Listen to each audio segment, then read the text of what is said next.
Matter వీక్గా ఉన్నప్పుడే ఈయన పబ్లిసిటీ పీక్లో ఉంటుంది. ఈయనకి ముఖ్యమంత్రి అనేటువంటి వ్యక్తి కూర్చొని కంట్రోల్ రూమ్లోనో లేకపోతే సంబంధించినటువంటి కలెక్టరేట్లోనో లేదా ఆయన కార్యాలయంలో కూర్చొని మానిటర్ చేయాలి తప్ప ఆయన గ్రౌండ్లో ఉంటే పని ఎక్కడ జరుగుతుంది? ఆయన పబ్లిసిటీ పిచ్చి, పోనీ ఈ పబ్లిసిటీతో పాటు పోనీ ప్రాణాలు కాపాడారంటే 45 మంది ప్రాణాలు పోయాయి. ఇది ఎంతవరకు సమంజసం? దాంతోపాటు ఇప్పుడు మళ్ళీ గడిచినటువంటి 3 రోజులుగా వర్షాలు. ఈరోజు విశాఖపట్నం గ్రామీణ ప్రాంతంలో కొన్ని వందల వేల ఎకరాలు నీట మునిగిపోయినాయి. మరి నాకు ఎక్కడ ఒక అధికారి కానీ లేదా ఒక మంత్రి కానీ ఇక్కడ రివ్యూ చేయడం కానీ ఇక్కడ ఏం జరుగుతుంది అన్నటువంటిది కనీసం ఎక్కడ నాకైతే ఎక్కడ కనబడలా.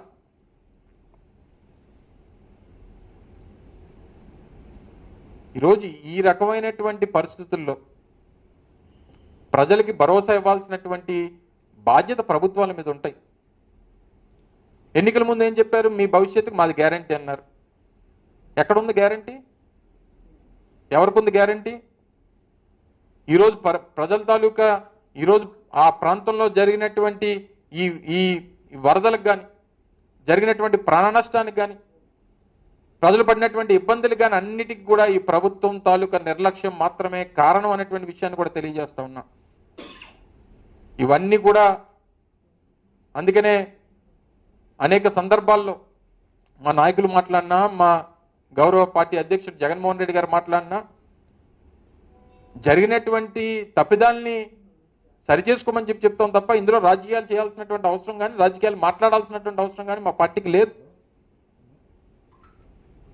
ఇవన్నీ కూడా జరుగుతున్నటువంటి కార్యక్రమం. కోవిడ్ ఎదుర్కొన్నాం. కోవిడ్ సందర్భంలో రాష్ట్రంలో 5 కోట్ల మంది ప్రజల్ని ఆ రోజు ఏ రకంగా కాపాడాలో దానికి కావాల్సినటువంటి ప్రణాళికలు జగన్మోహన్ రెడ్డి గారు చేస్తూ ఉంటే ఆ రోజు ప్రధానమంత్రి గారు కానీ లేదా మిగిలినటువంటి రాష్ట్ర ప్రభుత్వాలను కానీ దాన్ని ఆదర్శంగా తీసుకున్నటువంటి సందర్భాలు చూసాం. ఈ రోజన్నా ఆ ప్రాంతంలో ఈరోజు విజయవాడ వరదల్లో కూడా అదే సచివాలయ సిబ్బంది, అవే డోర్ డెలివరీకి సంబంధించినటువంటి రేషన్ వాహనాలు, ఆ వ్యవస్థలు, ఆ సచివాలయ వ్యవస్థలే ఈరోజు కాపాడేటువంటి కార్యక్రమాలు జరిగినాయి. అవి ఏ రకంగా ఉపయోగపడ్డాయో చూసాం. సో మేము తీసుకొచ్చినటువంటి వ్యవస్థల్ని పోడాల్సినటువంటి పని లేదు. మేము చేసినటువంటి ఆ రోజు జగన్మోహన్ రెడ్డి గారు నిర్మించినటువంటి కృష్ణానది ఒడ్డున దాదాపు 200 కోట్ల రూపాయలతో నిర్మించినటువంటి ఆ వాల్ నిర్మించాం. ఆ వాల్ నిర్మాణం జరగకపోతే మరో 1,80,000 నుంచి 1,00,000 కుటుంబాలు ఎఫెక్ట్ అయిపోయేటువంటి పరిస్థితి వచ్చేది. సో ఇవన్నీ కూడా ఆ రోజు భవిష్యత్తులో ఏ రకమైనటువంటి ప్రమాదం వచ్చినా వీళ్ళకి ఏ రకమైనటువంటి ఇబ్బంది కలగకూడదు అనేటువంటి ఒక ఉద్దేశంతో చేసినటువంటి అనేక కార్యక్రమాలు చేశాం. సరే, రాజకీయాలు వచ్చినటువంటి ఎన్నికల ఫలితాలు ఇవన్నీ పక్కన పెట్టేస్తే ప్రభుత్వంగా వ్యవహరించాల్సినటువంటి తీరులో ఈరోజు ప్రభుత్వం వ్యవహరించలేదు. ప్రజల ప్రాణాలు కాపాడాల్సినటువంటి ప్రభుత్వం ప్రజలు ప్రాణాలు కాపాడేటువంటి దాంట్లో విఫలమైంది. విజయవాడ లాంటి నగరంలో నడిబొడ్డున 45 మంది ప్రాణాలు పోయాయంటే ఇంతకంటే అన్యాయం ఇంకోటి ఉండదు. దేశంలో ఎప్పుడు కూడా ఇటువంటి పరిస్థితి రాలేదు. ముఖ్యమంత్రి గారు ఏమో బస్సులో ఉంటున్నారు.